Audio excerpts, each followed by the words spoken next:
perkara yang kecil tapi juga perlu kita perhatikan adalah bagaimana kita berusaha memuliakan syiar-syiar, simbol-simbol agama Allah.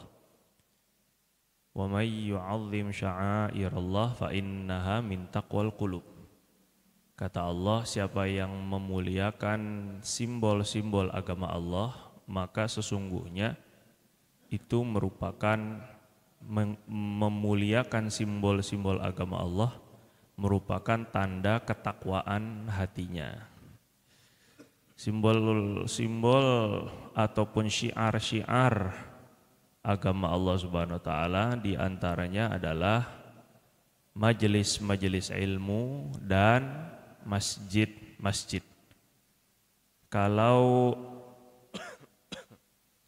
Kalau kita masuk masjid, Bapak Ibu, maka adab masuk masjidnya itu adalah masuknya pakai kaki kanan.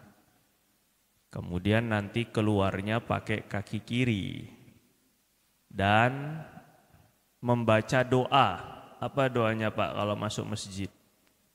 Allahumma firli dzunubi waftahli abwaba rahmatik. Boleh ikutin Pak?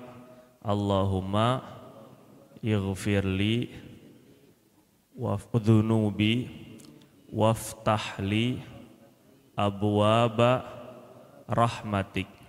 Ibu-ibu boleh ikutin? Allahumma ighfirli dzunubi waftahli abwaba rahmatik.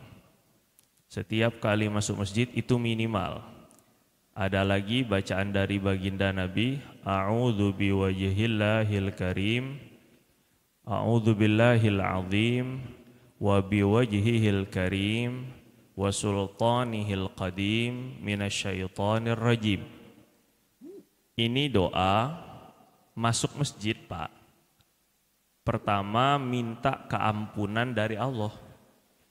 Karena kita sebenarnya nggak layak, Pak, diri kita ini masuk ke dalam tempat yang suci menjadi tempat pandangan kasih sayang Allah. Bapak Ibu, sebenarnya kita ini nggak layak. Kita aja nggak layak untuk masuk istana presiden.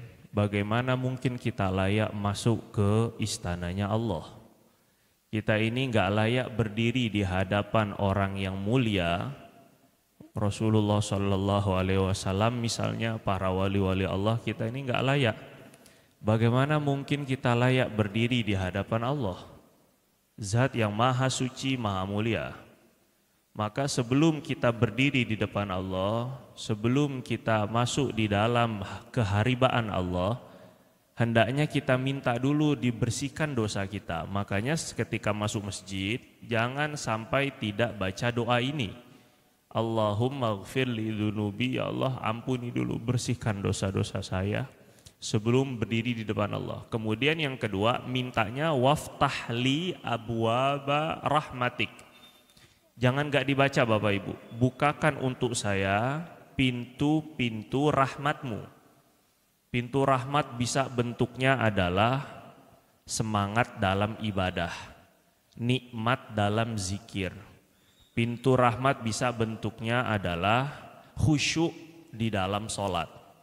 Pintu rahmat yang Bapak Ibu akan dapatkan, dibukakan oleh Allah, bisa saja adalah ilmu yang manfaat, hati yang tenang, doa yang mustajab.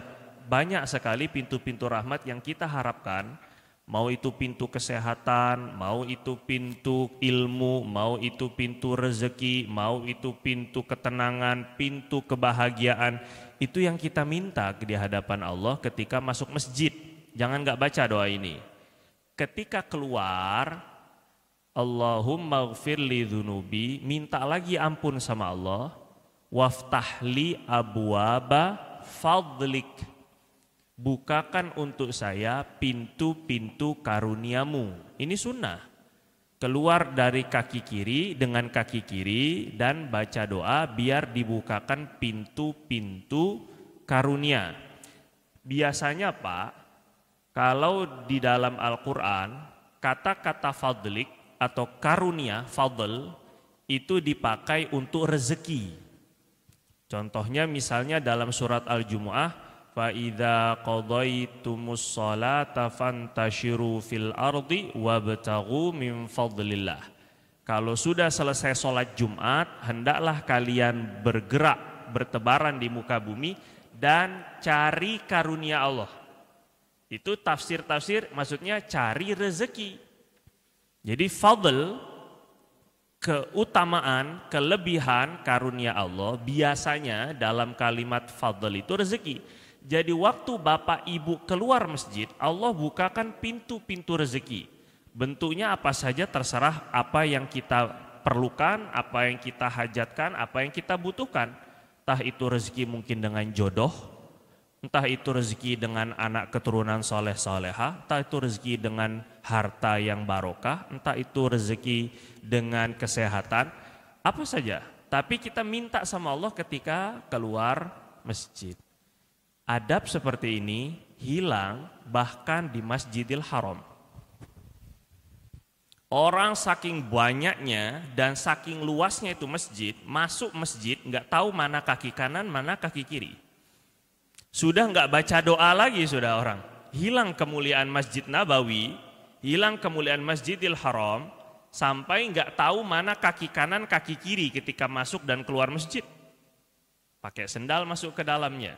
Nabi Musa alaihissalam saat ketika dipanggil Allah ke Bukit Tursina, dalam surat Toha, Allah suruh fakhla'na alaika innaka bilwadil muqaddasi tuwa. Musa, lepas sendal kamu, kamu sedang berada di lembah tua yang suci. Tapi orang masuk ke Masjidil Haram pakai sendal. Ini penting sekali Pak Ibu. Pengagungan ini yang kadang hilang. Makanya ada sahabat Nabi, Sayyidina Abdullah bin Umar radhiyallahu anhuma, itu berpesan justru malah jangan kamu tinggal lama-lama di tanah haram. Jangan terlalu lama tinggal di tanah haram karena kemuliaan dan juga keagungan tanah haram hilang dari hati kamu. Dan banyak sekali orang yang tinggal di tanah haram justru mencederai kehormatan tanah haram. Karena dosanya berkali lipat Pak. Sebagaimana pahala sholat, sedekah, ibadah di sana 100.000, dosanya juga 100.000 kali lipat. Bahayanya di sana. Nah makanya kita ingin agar kita ini menghidupkan apa yang dimatikan oleh banyak orang. Kita ingin menghidupkan penghormatan, kemuliaan, syiar-syiar, simbol-simbol agama Allah Subhanahu wa taala. Kalau kita bisa memuliakan Raudhah, taman surga di Madinah, ma baina baiti wa minbari raudhatun min riyadil jannah. Hadis sahih Nabi bilang antara rumahku dan antara mimbarku adalah taman di antara taman-taman surga. Yakin sekali kalau orang masuk ke dalam raudhah doanya mustajab sebagaimana di surga. Berebut orang untuk masuk raudhah dengan aplikasi namanya nusuk. Bayar mahal-mahal nggak jadi masalah. Ngantri berjam-jam no problem, nggak jadi masalah. Untuk masuk raudhah taman surga antara rumah sampai mimbar. Yang bilang itu taman surga itu tanah Pak, batu, itu cat, itu tiang. Yang bilang itu taman surga Rasul. Ada pohon nggak surganya? Nggak ada di dalamnya. Taman surga tapi nggak ada buahnya. Terus di mana taman surganya? Tapi khasiatnya doa di sana, ibadah di sana menyampaikan kepada taman surga. Begitu kata ulama. Sekarang yang berbicara itu adalah raudhah, taman surga, Rasul. Yang berbicara masjid ini taman surga juga Rasul. Dalam riwayat Tirmidzi, Nabi bilang, idza marartum bi riyadil jannah farta'u. Kalau kalian lewat taman-taman surga, duduk nikmati. Apa itu taman surga Rasul? Hilaqul zikri. Halakoh, ini kita ini. Taman surga itu adalah majelis-majelis yang menyebut mengingat nama Allah di dalamnya. Yang bilang ini raudhah Rasul. Yang bilang di Madinah Raudhah Rasul. Kenapa perlakuan kita berbeda? Kenapa kita begitu yakin seolah-olah di sana itu Raudhah, taman surga, sehingga kita mampu untuk bayar banyak, mampu untuk korban segalanya, tapi kita nggak mampu untuk berkorban untuk datang ke hadir majelis ilmu dan majelis zikir? Nah, ini kadang-kadang jadi. Sehingga apa bedanya? Padahal dua-duanya ada hadis dari hadis, dua-duanya juga Rasul yang bilang taman surga. Kenapa kita bisa berbeda seperti itu? Ya, maka ini pentingnya kita ngaji, pentingnya kita ilmu, karena ilmu itu yang membedakan cara kita memandang. Orang biasa ngelihat ini kayu, Bu Pak. Orang biasa ngelihat ini kayu. Orang berilmu melihat ini adalah sunnah Rasul. Ini adalah cintanya Allah. Ini adalah rahmatnya Allah. Siwak. Yang membedakan apa? Yang membedakan ilmu. Maka oleh karena itu kita niatkan terlebih dahulu untuk kita hadir di majelis-majelis ilmu ini. Semoga sebagaimana Allah Subhanahu wa taala masukkan kita, Bapak harus yakin kalau ini adalah taman surga, ya Pak ya.